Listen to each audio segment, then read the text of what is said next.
దశరథ్ను చంపటానికి విషం కలిపిన జ్యోత్స్న కుట్రను నిరూపించడానికి ప్రెగ్నెన్సీ పోగొట్టుకున్న దీప జ్యోత్స్నను బయటకు గెంటేసిన శివనారాయణ. ఎందుకు దశరథ్ను చంపటానికి జ్యోత్స్న విషం కలిపింది అనే జ్యోత్స్న కుట్రను నిరూపించడానికి దీప ప్రెగ్నెన్సీ పోగొట్టుకోవడం ఏంటి? మరి శివనారాయణ జ్యోత్స్నను బయటకు గెంటేయటం ఏంటి? అసలు ఏం జరిగిందనేది వీడియోలో చూసి తెలుసుకునేద్దాం. కార్తీక దీప్ మీద నవవసంతం రాబోయే కథలో జరగబోయే సన్నివేశాల గురించి ముందుగా తెలుసుకోవడానికి వీడియోని లైక్ చేసి ఛానల్ను సబ్స్క్రైబ్ చేసి పక్కనే ఉన్న బెల్ ఐకాన్లో ఆల్ ట్యాప్ చేయండి. మొత్తం మీదకి చూసుకున్నట్లయితే కనుక ఇక కార్తీక్ అయితే జ్యోత్స్న వల్లే దీప అలా పడబోయింది అని, జ్యోత్స్న వల్లే దీప ప్రెగ్నెన్సీ పోయేటటువంటి పరిస్థితి వచ్చింది అని చెప్పి పసిగట్టి జ్యోత్స్న దగ్గరకు వచ్చి చాలా గట్టి వార్నింగ్ ఇచ్చాడు. ఎవరైనా కానీ దీపని కానీ దీప కడుపులో ఉన్న బిడ్డని కానీ ఏమైనా చెయ్యాలి అని ప్రయత్నిస్తే ఈసారి మాత్రం అస్సలు మాటలతో చెప్పే ప్రసక్తే ఉండదు. ఎందుకంటే ఈసారి నేను తీసుకునే నిర్ణయానికి ఎవరైనా సరే గింగిరాలు తిరిగి పడాల్సిందే. అసలు నీ మీద కేవలం అనుమానం మాత్రమే ఉండడం వల్ల నేను నీ దగ్గరకు వచ్చి ఇలా అడుగుతున్నాను. అదే నువ్వే కాలు పెట్టావు అడ్డం, అందువల్లే దీప పడిపోయింది అని చెప్పేసి నాకు నిజంగానే డౌట్ కన్ఫర్మ్ అయినట్టయితే ఒక పెద్ద కర్రతో వచ్చుండేవాణ్ణి. అలా వచ్చిన వాణ్ణి నీ తల మీద ఇదిగో ఇక్కడ అంటూ జ్యోత్స్న ఎక్కడైతే దాసుని తల మీద కొట్టిందో ఆ స్పాట్ చూపిస్తూ ఇక్కడ కొట్టుండేవాణ్ణి, దెబ్బకు కింద పడిపోయి ఉండేదానివి అని చెప్పి వార్నింగ్ ఇచ్చాడు కార్తీక్. కార్తీక్ ఇచ్చిన వార్నింగ్తో జ్యోత్స్నకు చెమటలు పట్టాయి. గుర్తుపెట్టుకో, ఇప్పటి నుంచి మొదలు దీప జోలికి వచ్చినా, దీప కడుపులో ఉన్న బిడ్డ జోలికి వచ్చినా ఈసారి మామూలు వార్నింగులతో ఉండవు, పైకి పంపించేయటం కూడా వెనకాడినటువంటి పరిస్థితి ఉంటుంది, జాగ్రత్త అని చెప్పి కార్తీక్ గట్టి వార్నింగ్ ఇచ్చి వెళ్ళిపోయాడు. ఇక ఆలోచనలో పడుతుంది జ్యోత్స్న. నేను ఏం చేసినా బావకి ఖచ్చితంగా అనుమానం వస్తుంది. అనుమానం రావడం మాత్రమే కాదు, ఆ అనుమానంతో బావ ఏం చేయటానికైనా వెనకాడిన పరిస్థితి కనిపిస్తుంది. సో నేను చాలా జాగ్రత్తగా ఉండాలి, జాగ్రత్తగా ప్లాన్ చేసి ఒక్కొక్కరిని అడ్డు తొలగించుకోవాలి. ఎందుకంటే ఈ నిజం ఏదైతే ఉందో అది బయటపడేలోపు ఈ ఇంట్లో ఎవ్వరూ లేకుండా నేనే వారసురాల్ని అని మిగిలేటట్టుగా చేసుకుంటే తప్ప నాకు ఈ ఆస్తి దక్కే పరిస్థితులు లేవు అని చెప్పేసి జ్యోత్స్న అనుకుంటూ ఉంటుంది. ఇక అలా అనుకున్నటువంటి జ్యోత్స్న ఆలోచనలో పడుతుంది. ఈలోపు వస్తుంది పారిజాతం. ఏంటే బాగా అయ్యిందా అంటుంది. ఏంటి గ్రాని అని అంటే, చూడు, దాని కడుపులో బిడ్డని చంపాలి అని చెప్పి నువ్వు అనుకున్నావు, కానీ సుమిత్ర వచ్చి చేయడ్డు పెట్టింది. నాకు అర్థం కాని విషయం ఏంటో చెప్పనా?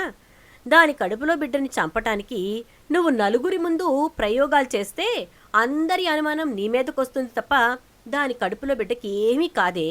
అలాంటివి చెయ్యాలన్నప్పుడు గుట్టుగా చెయ్యాలి, అంతేగాని ఇలా పబ్లిక్గా కాదు అని చెప్పేసేసి అంటుంది ఇక పారిజాతం.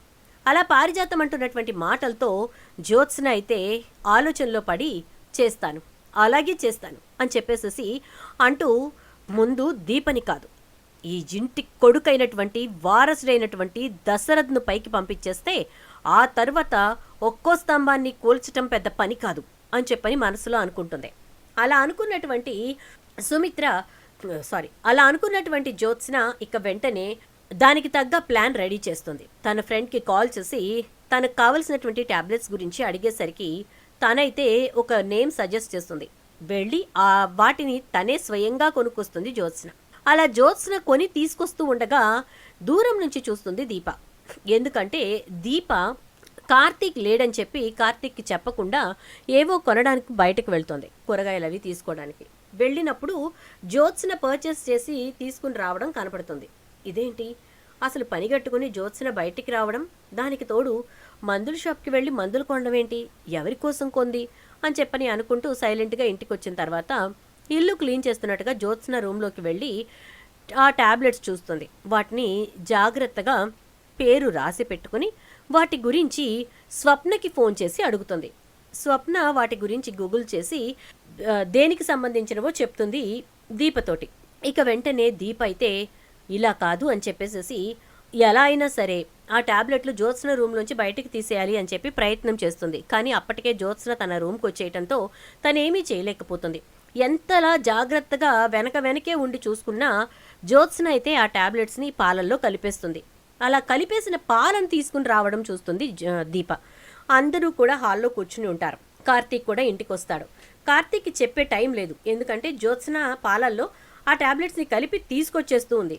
ఇక అప్పుడు దీప అయితే ఎవరికి ఇవ్వాలని చెప్పి తీసుకొస్తోంది అని చెప్పి అనుకుంటూ నీకు చూస్తూ ఉండేసరికి దశరథ్ దగ్గరికి వచ్చి, నాన్న ఈ పాలు తాగండి అని అంటుంది. ఎందుకు జ్యోత్స్న ఇప్పుడు సడన్గా నాకు పాలిస్తున్నావు అని చెప్పని అడుగుతాడు దశరథ్. ఏం లేదు, ఎందుకో మీరు మార్నింగ్ నుంచి డల్గా నీరసంగా అనిపించారు, అందుకోసమే కొంచెం మిల్క్ తాగితే మీకు కాస్త ఎనర్జీ వస్తుందని చెప్పి తీసుకొచ్చాను అని అంటుంది. అప్పుడు ఇక దీపకైతే ఏం చేయాలో అర్థం కాని పరిస్థితి. దీప టెన్షన్ పట్టడం చూసినటువంటి కార్తీక్ ఎందుకు దీప టెన్షన్ పడుతుంది అని చెప్పి దీప దగ్గరికి వెళ్ళి ఏమైంది అంటే అందులో ప్రాణం పోయే టాబ్లెట్లు కలిపింది అని చెప్పని అంటుంది. నీకెలా తెలుసు అంటే ఉదయం నేను చూశాను, వాటిని తన గదిలోంచి బయటకు తీసుకొద్దాం అనుకునే లోపే తన గదిలోకి వెళ్ళి బయటకు రాలేదు. ఆ టాబ్లెట్స్ ఏంటి అని చెప్పి స్వప్నని అడిగితే నాకు చెప్పింది అని చెప్పని అంటూ ఉంటే, ఇప్పుడు అదే విషయం చెప్దామా అని అంటే, చెప్పినా అక్కడ ఎవరు నమ్ముతారు, నమ్మే పరిస్థితులు తీసుకొస్తుందా జ్యోత్స్న అనగానే, సరే నేను చెప్తాను అంటే వద్దు అని చెప్పేసేసి దీప వెంటనే జ్యోత్స్న దగ్గరికి వెళ్ళి ఆ పాలు ఇటివ్వు అని చెప్పని అడుగుతుంది. ఎందుకు అని చెప్పి జ్యోత్స్న అడుగుతుంది. లేదు, ఆ పాలు ఇటివ్వు, అందులో ఏదో పడ్డట్టుంది అంటే ఏమీ పడలేదు. మా నాన్నకు తీసుకొచ్చేటప్పుడు నేను ఎలా తీసుకురావాలో నాకు తెలియదా ఏంటి, నువ్వు ఇప్పుడు అనవసరంగా ఇక్కడ రప్చర్ చేయకు, నా తండ్రికి నేను పాలు కూడా ఇచ్చుకోలేని పరిస్థితులు నాకు కల్పించకు అని చెప్పని అంటే, కాదు జ్యోత్స్న నా మాట విను, ఆ పాలు ఇటివ్వు అని చెప్పని అంటూ ఉంటే నేను ఇవ్వను. ఎందుకంటే ఇందులో నువ్వు దశరథ్ గారిని చంపటానికి టాబ్లెట్స్ పౌడర్ కలిపావు కాబట్టి అని అంటుంది. దానికి రుజువేంటి, సాక్ష్యం ఏంటి, ఇప్పుడు నువ్వు నా మీద నింద వేశావు కాబట్టి అది నిజమని నిరూపించు అని చెప్పని అంటుంది. జ్యోత్స్న ఏంటి ఇప్పుడు నువ్వు దీపతో వాదన అంటే నేను టాబ్లెట్లు కలిపానని చెప్పి మీరు నమ్ముతున్నారా డాడీ? దీప ఏది చెప్తే అది నిజం, నేనేది చెప్తే అది అబద్ధమా అని అంటూ ఉంటుంది. ఇప్పుడు తను అంటోంది కదా అని అంటే రుజువు చేయమనండి, నిజమని నిరూపించమనండి అని చెప్పని అంటూ ఇక జ్యోత్స్న గట్టిగా అరుస్తూ ఉంటుంది. అరుస్తూ ఉంటే ఏం చేస్తే నేను నిజమని నిరూపించవచ్చు అంటే, అయితే ఇందులో నేను టాబ్లెట్ల పౌడర్ కలిపాను అనడానికి సాక్ష్యం కావాలి కాబట్టి నువ్వు తాగి చూడు, నీకేమీ కాకపోతే నేను కలపనట్టే, నీకేదన్నా అయితే నేను కలిపినట్టే అని అంటుంది. అప్పుడు దశరథ దీపకిచ్చే బదులు నేనే తాగుతాను అని చెప్పని అంటాడు. ఏ దీపో లేకపోతే దశరథో తాగే బదులు నువ్వే తాగొచ్చుగా జ్యోత్స్న అంటే, నేనేమీ కలపనప్పుడు నేనెందుకు నిరూపించుకోవాలి తాత అని చెప్పని జ్యోత్స్న రివర్స్లో మాట్లాడుతుంది. ఏం చేయాలో అర్థం కాని పరిస్థితి, ఎలా చెప్పి ఇప్పుడు ఈ ప్రాబ్లం నుంచి బయటపడాలో అర్థం కావట్లేదు ఎవ్వరికీ కూడా. ఇక అదే టైంలో దశరథ్ అయితే అసలు ఈ పాలు కూడా వదిలి బయట పారేసేయండి అంటూ ఉంటే, అంటే నేను ఇందులో మందు కలిపానని నమ్ముతున్నారు, అలా కలపకుండా ఉన్నాను అని నమ్మారు అంటే మీరు తాగేవాళ్ళు, పోనీ దీపైనా తాగేది అని చెప్పేసేసి అంటూ ఉండగా, సరే జ్యోత్స్న నేనే తాగుతాను అని చెప్పి గబగబా దీప తన చేతిలోకి తీసుకుంటే, ఆగు దీప ఏం చేస్తున్నావు నువ్వు అంటూ కార్తీక్ గబగబా దీప దగ్గరికి పరిగెత్తుకొస్తాడు. ఈలోపే దీప తన చేతుల్లోకి తీసేసుకుని వాటిని తాగేస్తుంది. అలా తాగేసరికి జ్యోత్స్న చాలా సంతోషంగా చూస్తూ ఉంటుంది. ఎందుకంటే ఇప్పుడు దీప తాగడం వల్ల దీప కడుపులో ఉన్న పిండంతో పాటు దీప చచ్చిపోతుంది. దశరథ్ తాగితే దశరథ్ చచ్చిపోతాడు, ఏదైనా తనకు మంచి జరుగుతుందని చెప్పి చాలా ప్రీ ప్లాన్డ్గా జ్యోత్స్న అలా మాట్లాడుతుంది. ఇక ఈలోపే తాగడంతో 5 నిమిషాల్లో దీప మెలికలు తిరిగిపోతూ ఉంటుంది. ఒక్కసారిగా జ్యోత్స్న కంగారు పడిపోతుంది. ఇప్పుడు ఏం చేస్తాడు మా తాత అని చెప్పేసి అప్పుడు ఆలోచనలో పడుతుంది. ఏమే జ్యోత్స్న, ఎంత చెప్పినా నీకు అర్థం కాలేదు కదే దరిద్రపుదానా అని చెప్పి పారిజాతం వచ్చి నుంచుంటే, నువ్వు ఆగ్రాని అంటూ ఉండగానే ఇక కార్తీక్ గబగబా దీపని హాస్పిటల్కి తీసుకెళ్తాడు.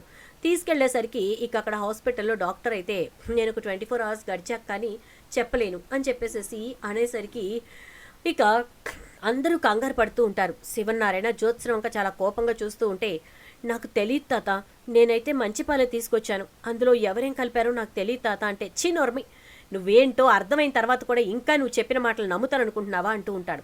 ఈలోపే ఇక డాక్టర్ వచ్చి, ప్రెగ్నెన్సీ పోయే ఛాన్సెస్ అయితే ఎక్కువ కనపడుతున్నాయి, ఎందుకంటే గర్భసంచి చాలా వీక్ అయిపోయింది, ఇప్పుడు దీనికోసమని క్లీనింగ్ సెక్షన్ పెడితే అనవసరంగా లోపల పిండం ఇబ్బంది పడుతుంది అని చెప్పని అనేసరికి, నేను అలాగే మోస్తాను అంటోంది తను, నేను క్లీన్ చేసేస్తాను తీసేస్తానంటే ఒప్పుకోనంటోంది అని అంటే, కార్తీక్ తీసేయండి డాక్టర్ పర్వాలేదు అంటే, ఒరే కార్తీక్ నువ్వు తీసేయమంటే దీప ఒప్పుకోదు కదరా అంటుంది ఇక సుమిత్ర. పర్వాలేదత్త, నేను ఏదో ఒకటి చెప్తాను, ఇన్ని కుట్రల మధ్యన నా బిడ్డని బ్రతకనిస్తారని చెప్పి నేను ఊహించుకోవటం నాదే తప్పు అని చెప్పి కార్తీక్ అంటాడు. ఇక ఈలోపు డాక్టర్ వచ్చి, పర్వాలేదు, నా వరకు నేను ట్రై చేస్తాను, ఒక 2 డేస్ ఆగండి అని చెప్పని అంటుంది. ఇక శివనారాయణ ఇంటికి వచ్చి జ్యోత్స్న బట్టలు మొత్తం బ్యాగ్లో పడేపిచ్చి మొత్తం బ్యాగ్ని బయటకు పడేస్తాడు. జ్యోత్స్న ఇంటి గుమ్మంలోకి వచ్చేసరికి బయటపడున్న తన బ్యాగ్ని చూసి, ఏంటి తాత ఇది అంటే, ఇంకొక నిమిషం కూడా ఈ ఇంట్లో నువ్వు ఉండడానికి వీల్లేదు, నీలాంటి రాక్షసిని మొయ్యాల్సిన అవసరం ఈ కుటుంబానికి లేదు అని చెప్పి చాలా గట్టిగా చెప్తాడు. మరి ఇప్పుడు జ్యోత్స్న పరిస్థితి ఏంటి? ఎందుకు ఇంత తెగించింది? ఎలాగొకలా బ్రతిమలాడి మళ్ళీ చచ్చినట్టు ఇంట్లోకి తీసుకొస్తారు, కానీ జరగాల్సిన అనర్థం అయితే జరుగుతుంది కదా అని చెప్పి తెగించిందా? అసలు ఏం జరుగుతోందనేది రాబోయే ఎపిసోడ్స్లో చూద్దాం. వీడియో నచ్చితే లైక్ చేయండి, వీడియోని షేర్ చేయండి, ఛానల్ సబ్స్క్రైబ్ చేయండి, పక్కనే ఉన్న బెల్ ఐకాన్లో ఆల్ ట్యాప్ చేయండి.